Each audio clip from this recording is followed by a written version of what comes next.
As a way of centering us for our time, I want to share with us Psalms 118. I'll be reading verses 1 through 2 and then 14 through 24. I'll be using the Common English Bible translation. Give thanks to the Lord because he is good, because his faithful love lasts forever. Let Israel say it, God's faithful love lasts forever. The Lord was my strength and protection. He was my saving help. The sounds of joyful songs and deliverance are heard in the tents of the righteous. The Lord's strong hand is victorious. The Lord's strong hand is ready to strike. The Lord's strong hand is victorious. I won't die. No, I will live and declare what the Lord has done. Yes, the Lord definitely disciplined me, but he didn't hand me over to death. Open the gates of righteousness for me so I can come in and give thanks to the Lord. This is the Lord's gate. Those who are righteous enter through it. I thank you because you answered me, because you were my saving help. The stone rejected by the builders is now the main foundation stone. This has happened because of the Lord. It is astounding in our sight. This is the day the Lord acted. We will rejoice and celebrate in it.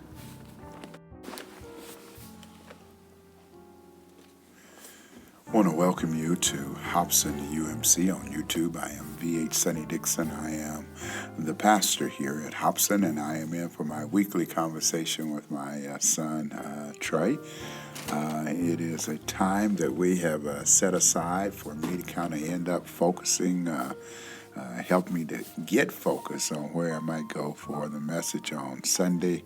Also, just a time just to be able to check in with one another, and he helps me to kind of put a context for, where the congregation may be, and so it will help kind of guide me. This week, I'll have to say from the very beginning, it's been a challenging week. This is Holy Week.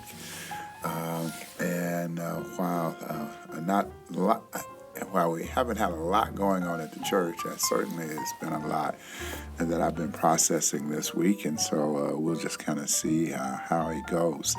But I am truly appreciative of those of you who tune in and who let me know that you listen. There are some of whom will immediately hit me up, but there are some of you of whom only at a particular moment will you let me know. I got a message this week that came through on YouTube of someone who has checked us out from time to time. So that meant a lot to us, and so I am deeply appreciative of that as we continue to do something that was thrust upon us because of COVID, but something that we've maintained because it is an opportunity for us to be able to share in this time and in this space and to be able to share with you. I want to also just thank those of you who continue not only to listen, but who continue to support the ministry here at Hobson, and it is greatly appreciated. And so just want to send a shout out to you. And so thank you for tuning in for this week.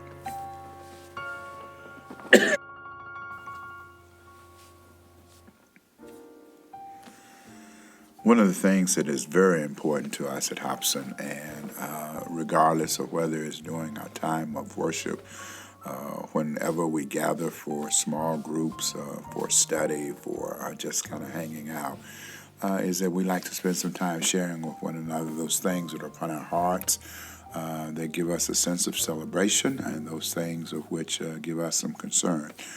We believe in being a praying community, and we believe in the power of prayer.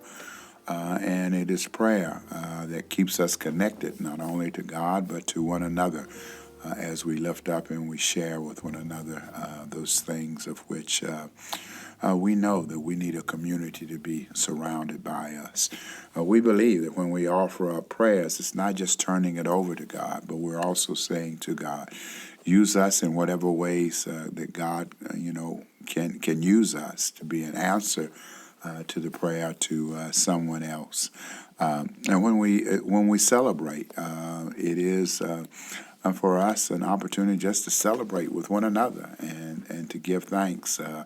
Sometimes we're celebrating when we're at our lowest points, but in our celebration, we know that we serve a God who is faithful, and that our time will come, that we firmly believe what the writer said, that, weeping may endure for a night, but joy comes. Yes, it does. It comes with the morning.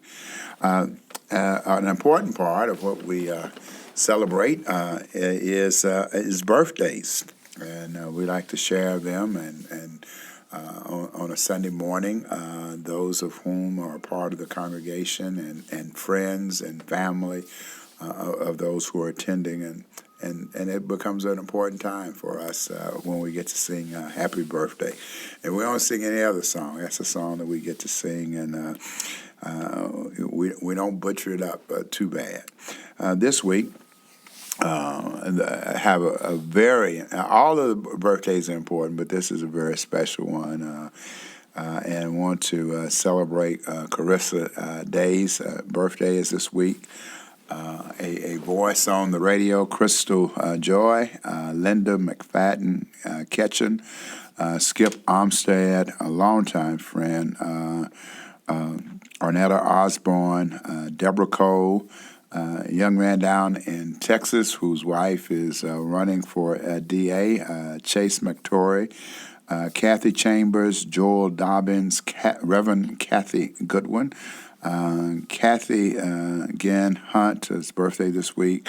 A former member but still a very dear friend, Sarah Perez, Barbara Thrill-Gill, Alberta, Blackstone McClellan, a classmate of Sonia's, and we still keep in touch, Nikki Beatty Johnson, a person I mentioned a few weeks ago, a person I have great admiration for, Trina Frierson, Vincent Harris, Carol Staten Berry, Holly Meyer, Alma Sanford. Always have to be in prayer for her, particularly during election season, because she's working hard for her candidates. And another young woman who is very special to me, Desiree Harrell, Wanda Scott, Marcia Singer Gabella, Ginger James, Monica Walker Rainey, who has moved up to Philadelphia, sending shout-outs to Philadelphia, Kathy Dozier. Speaking of election, Tillman Payne's birthday is this week, and he is running for office, and so not only are we praying for him for his birthday, but we are wishing him the best as he runs for office. Rosalind Armstrong Gooch and Dr. Stephanie Crowder, and last but not least, we just want to send a birthday shout out to Danae Blank's son, Trace. Trace is still my main man, and so I want to send a birthday shout out to him. Ask that you be in prayer for Tanya Osborne. She will be remembering her mother this week. Her mother's birthday is and a dear woman, and so we just ask that you be in prayer for her as she remembers Emma, a good friend of mine. Also, want to ask for prayers for Justin Allen. He has some Achilles problems, and so he's walking around with a boot. Also reminds me that sent out a happy belated birthday to his mother, Chris, who celebrated this past week. Then I ask you to be in prayer for Michelle Shaw, a wonderful educator and compassionate who gives of herself to her students, and just ask that you just be in prayer for her. And then just ask you to be in prayer. I saw something on Facebook, and I think it's something that all of us can resonate with. Rhonda Shaw was talking about how that extra quarter at the Dollar Tree is really kicking butt. But as things are going up and we continue to deal with issues, we ask for prayers for all of those who are affected by the increasing inflation that's going on. We pause and we vote for. We ask you to pray for and to go out and vote. As I say, it is election season, and those are taking place. And then in closing, we just continue to pray for all of those places around our world where violence is taking place. In the war that is taking place in Ukraine, for the shootings that are taking place this past week in New York on the subway and at the mall, and in our own community. As I say, it is hard to turn on the television and not hear about a shooting that's taking place. So we're praying for that, and ask that you be in prayer for all of those who have been impacted by the violence. And ultimately, we realize that it impacts us all. Amen.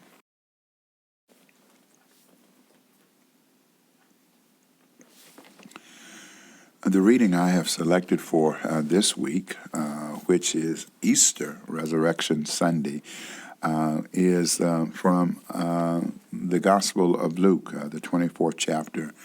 And I want to share with you the first 12 verses, and I will be using the Common English Bible translation. Very early in the morning on the first day of the week, the women went to the tomb, bringing the fragrant spices that they had prepared. They found the stone rolled away from the tomb, but when they went in, they didn't find the body of the Lord Jesus. They didn't know what to make of this. Suddenly, two men were standing beside them in gleaming, bright clothing. The women were frightened and bowed their faces toward the ground, but the men said to them, "Why do you look for the living among the dead? He isn't here, but has been raised. Remember what he told you while he was still in Galilee, that the human one must be handed over to sinners, be crucified, and on the third day rise again." Then they remembered his words, and when they returned from the tomb, they reported all of these things to the 11 and all of the others.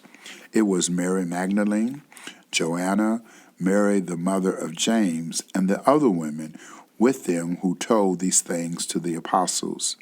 These words struck the apostles as nonsense, and they did not believe the women. But Peter ran to the tomb, and when he bent over to look inside, he saw only the linen cloth. Then he returned home, wondering what had happened. This is the word of God for the people of God. Thanks be to God. Well, as I said earlier, this is a time that I've kind of set aside to be a focus for the message for Sunday. But I must admit, I have really been all over the place this week as I've been reading the various suggestions for this week, along with having to also do a message for this Friday, which is Good Friday. In the past, I guess the last 20 years or so, I've done a message on Good Friday, but it has been related to one of the words, one of the 7 last words of the cross. But this week I've been invited to participate with the church that is worships here along with us, and they've invited me, and so this will air after that. But I've been spending a lot of time just kind of thinking about what I would say on Friday, and just thinking about Holy Week, and really have been spending some time in Holy Week. Years ago, I really didn't, growing up, I really didn't know about Holy Week. And it was Easter was, it was Palm Sunday. You went and celebrated on Palm Sunday, and then you came back on Easter, and you knew what had happened during the course of the week, but it did not spend any time and just, thinking about what that meant to me. What it meant was, I had to learn a passage, I had to learn a speech that was for Palm Sunday, and I got new clothes that were for Easter. And that was the pattern. Only one time, I guess I must have been around 13 or so, that pattern kind of changed. Well, it may have been, yeah. No, two times the pattern changed. Once, I guess it was around 62, 63, so I may have been 10 or 11, and there was a boycott, and my parents did not buy my clothes here in Nashville. We had to go purchase them at my grandmother's, and so that was a little different. That we spent kind of the few days before Easter up there, and then came back for Easter. And then the other time was when I got some my Easter clothes, and my mother had warned me about jumping off of the steps at church, and the big boys were jumping off of the steps, and I jumped off of the step, and but did not catch myself and fell and scraped my knee. But more importantly, I ended up scraping and tearing my pants to my new suit, of which my mother proceeded to put some patches on it. And so for that season of where you had to put on your Sunday clothes, I had to put on mine with my patches on it. So I remember that Easter. But other than that, growing up, Easter was I just viewed Easter as a time of celebration. It was only later in life, and a lot of it centered around when I spent some time and started going and was invited to go to a Good Friday service to hear the 7 last words. I knew the 7 last words, but I never thought of it in the context of a worship experience. And it was at the temple at the Temple Church.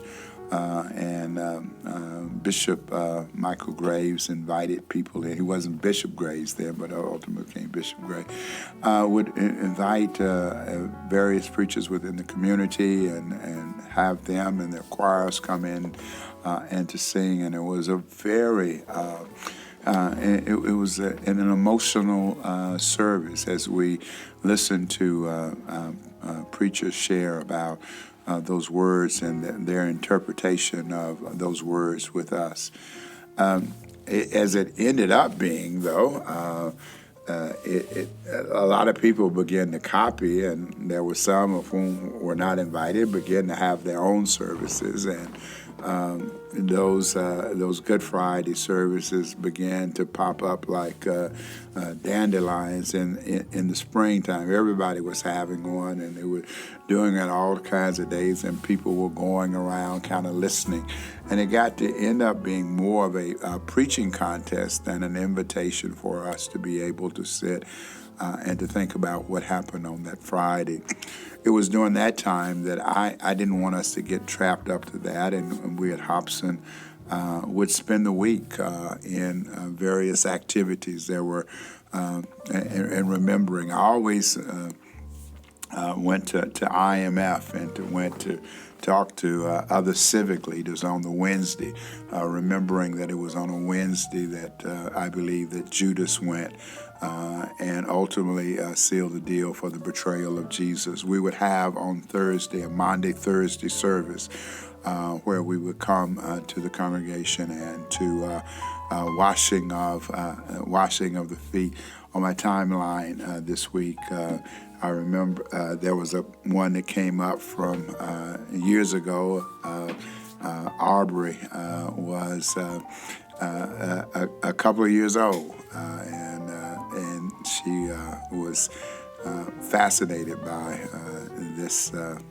this old man washing her feet.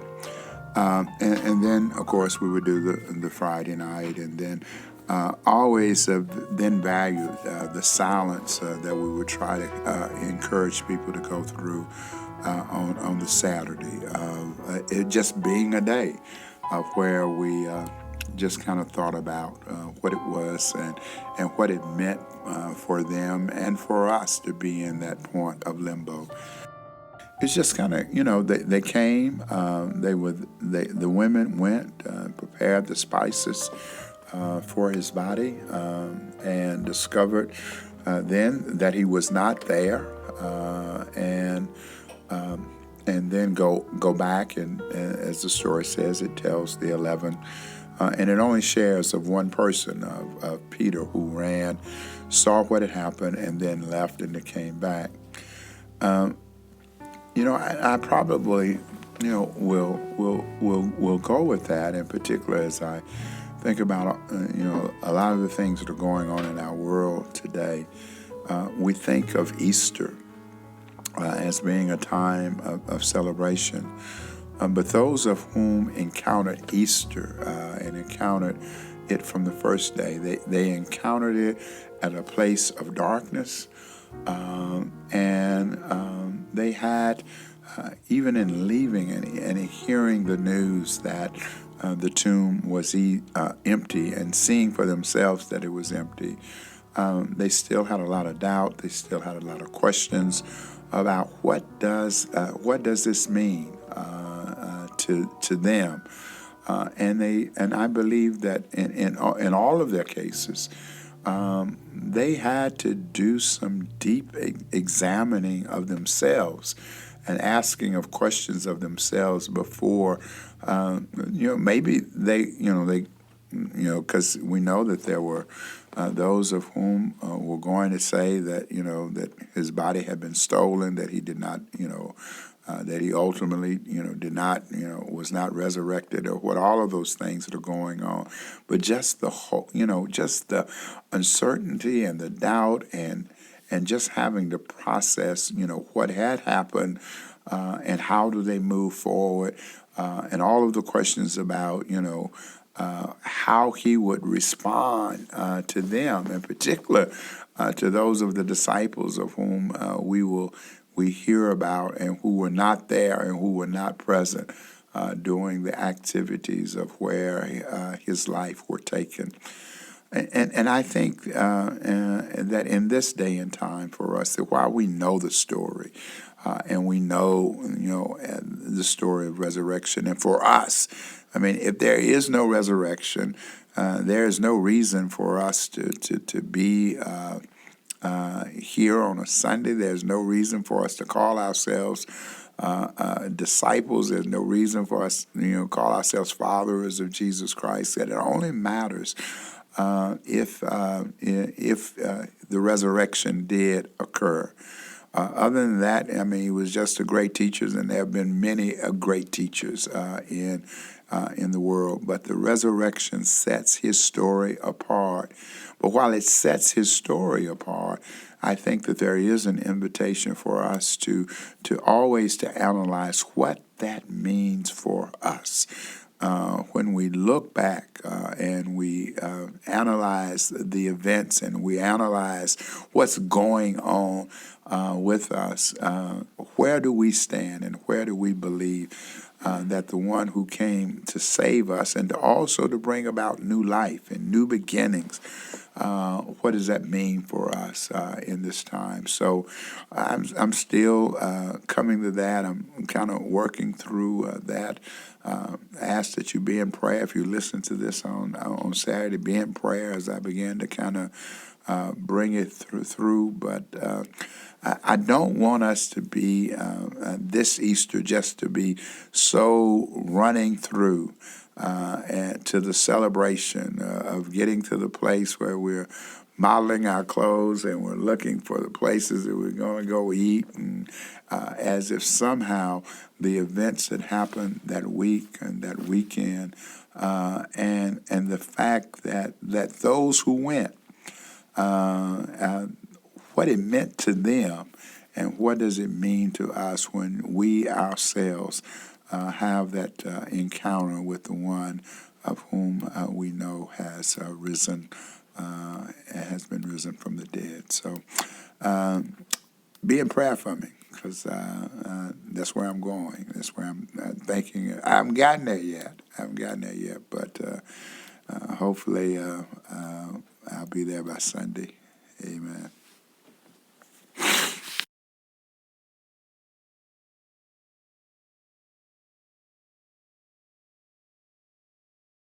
Well, Trey, how things going? Things are going pretty good, man. I've been having some back pain Wow. for Getting old. the last couple days. Well, I attribute that to age, but I just got a little stiff on me, and I can't, Well, can't do it like I used to. Well, these the weather's been so crazy. I mean, you wake up and it's 40 degrees and then it's 80 degrees, and so I would imagine that as they talk about pressure and all that kind of stuff, I'm sure that it has a little effect on that. So yeah. I guess the thing that I want to just kind of ask you about this evening. I guess a lot of people have been talking about it. We're of course doing this before the weekend, but the what happened in New York on the subway, and we've heard some other things of people doing some shootings and going on, and it seems to be targeted, and of course we kind of play it off, if you're not doing anything, but this clearly was something of where you just had a person that just got on and just started doing something, and it just causes you, causes me to just wonder about whenever, I'm out just in public, as much as you want to try and to be aware of what's going on. I am sure there were people just, kind of listening, looking at their phones and, doing Wordle or whatever, when all of a sudden, but, what's your thoughts on Oh, man. Those type of incidents, right? It's almost unbelievable that someone would, get to a point in their life where that seems like a good idea. And, the people that, were just probably going to work or going to wherever they were headed to, and they were victims of this senseless crime. I mean, I can't even fathom, how, that man, woke up that morning and decided that this was what the order of the day was going to be. It's just, I can't. And it doesn't appear to be. I mean, we don't know. I mean, they just arrested him, and so we haven't, heard any reasoning or anything. But it's not like we had gotten to a place of where we, thought of terrorist attack. That people were doing it for political reason and to be able to make a statement because they were against a certain group of people. Right. But this just appears to be just someone that just wanted to be destructive. Right. And it's just, it's challenging, and I think for me it's particularly challenging in the context of looking at Easter and thinking of how violence has been used by by those of whom are oppressing people to keep them in line. The threats of being able to, threats of doing something, and thinking about to slavery and the whipping and the killing, to keep people in line, and hanging them so that you would intimidate other people to keep them in a place. But now it has just become, violence. As you say, here's a guy that just wakes up and just decides, I'm going to, to do something. That our obsession as people with violence is just, it just almost makes you just want to just, stay in. But then, as I say, here were people, and I think there were, maybe 5 or 6 young people who were on their way to school. They were riding, the subways, people who were here, who are upset because their kids might have to ride the bus. These kids have got to walk to a place, get on the subway, and to be able to go to school, and then for that, to be able to happen. So just wanted to, kind of touch on it. But speaking of going to school, I had the honor today of being able to go and be with Mason in his Easter egg hunt at his school, and he was a little thrown off, because I had dropped him off, and I sat outside for a little while as they got organized to go back, and so when I walked back in, it was almost like he said, "Oh, okay, he made a mistake. Let's go home." I'm not, but they convinced him. But he was a little disappointed. After I talked him into going and getting some eggs, and said, you got to get some eggs. Your mama fix these eggs. You better go get you some. And so it was interesting. He was trying to find the ones that Brittany had fixed. He didn't want the other one because he knew what was in those. But I said, just pick up some. But then as soon as he picked them up, the teacher took them and said, okay, well, we'll give them back to you. It was like, why'd you bring me out here to get these eggs? And then you took them from me. And then Grandpa's here, and I'm supposed to go home with him, and he's leaving. So he was not a happy camper for a while, but they say he ended up having a good day. So so with all that, so I bring that up, that there will be people, who this weekend will be doing the whole Easter egg stuff, and all of the images, that we go. That on the one hand, we're trying to, help our kids and help people, to celebrate and to know. Not necessarily what resurrection means, because we want to talk about His presence, but we don't talk about what people went through and what people are currently going through, so that we can believe that new beginnings and new opportunities will come. So that's kind of been my day, and so I just Well, I vaguely remember Easter egg hunts and all of that kind of stuff. It just wasn't one of my favorite things to do anyway. But you didn't like grass. You didn't like being out in the grass, so, and hunting for hard-boiled eggs, because we didn't have the little plastic ones. These were real eggs. We would have the little golden eggs, where people had $5 in there.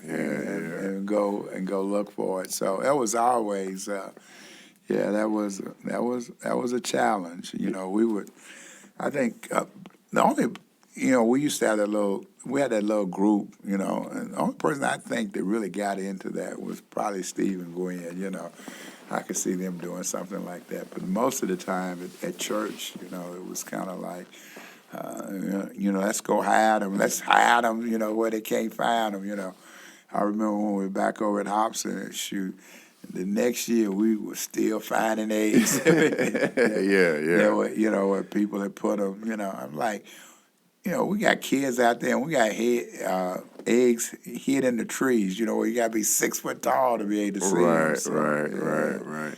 But Yeah, I mean, how? I don't know if you know the answer to this. How did an Easter egg hunt become like a tradition? Like, what is the semblance or symbolism? well, you know, I don't have the specifics of it, and I guess, The but specifics of yeah, it. yeah, by specifics of it. I tell you this cough. But no, well, and we used to do. I guess maybe 10, 12 years ago, we would do a Seder meal. And in the Seder meal, which was a part of the Passover, the Passover meal, it was their tradition to take and to hide, gifts and to hide things throughout the house, and the kids would then go and to be able to look for it. And so I am sure that had an influence over doing the eggs, and the mere fact of dealing with new birth and new life was probably where that came into being. Now, I don't know. I mean, I'm sure at some point in time I had looked it up and knew what was the reason, but for the life of me, I cannot. And if I knew you were going to ask me this question, I would have looked it up. So I don't know where the heck the rabbit came from. Yeah, a rabbit laying eggs. That just seems off. Well, I don't know whether it was meant that the rabbit, laid the eggs or the rabbit hid the egg. I don't know that. And maybe I will revisit that. As I say, that was probably something I knew. How old are you? I am 39 years old. That was probably something I knew 33 years ago. Yeah. Because you probably asked that at 6 or 7, but I don't know. I don't know. Yeah. A rabbit laying eggs. It's just or a rabbit hiding the eggs of a chicken. Yeah. That just seems. Here comes Peter Cottontail hopping down. Yeah, okay. Yeah. Okay.